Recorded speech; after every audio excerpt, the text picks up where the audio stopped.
Why are Black Flag's early recordings so hard to find? Imagine a band that changed the face of punk music, but their very first records are almost impossible to track down. That's the story with Black Flag's early recordings. When Black Flag started in the late 1970s, they were part of the underground punk scene. Their first EP, Nervous Breakdown, was recorded in 1978, and only about 2,000 copies were pressed.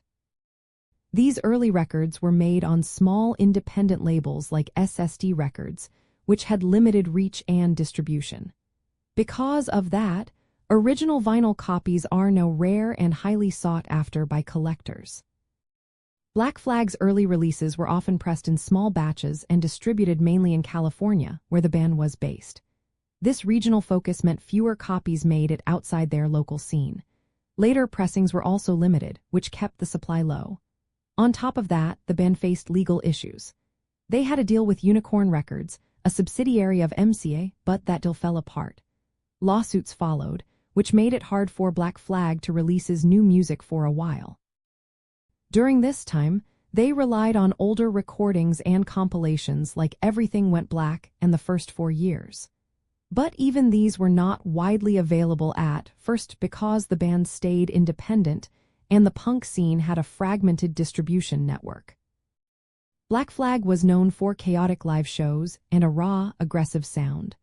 Their early recordings captured that raw energy but also had rough production quality. They were recorded in modest studios with limited resources, which sometimes made the sound less polished.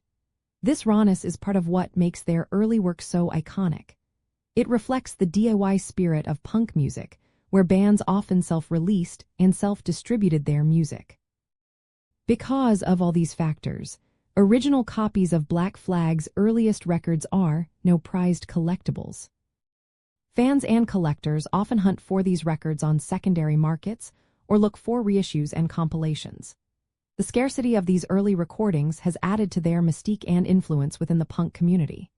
Reissues and archival releases have helped make these foundational recordings more accessible to new listeners. So, the difficulty in finding Black Flag's early records is a mix of limited initial pressings, legal battles, and the DIY ethic that defined their early years. This scarcity is part of what makes their early work so special and a vital piece of punk history.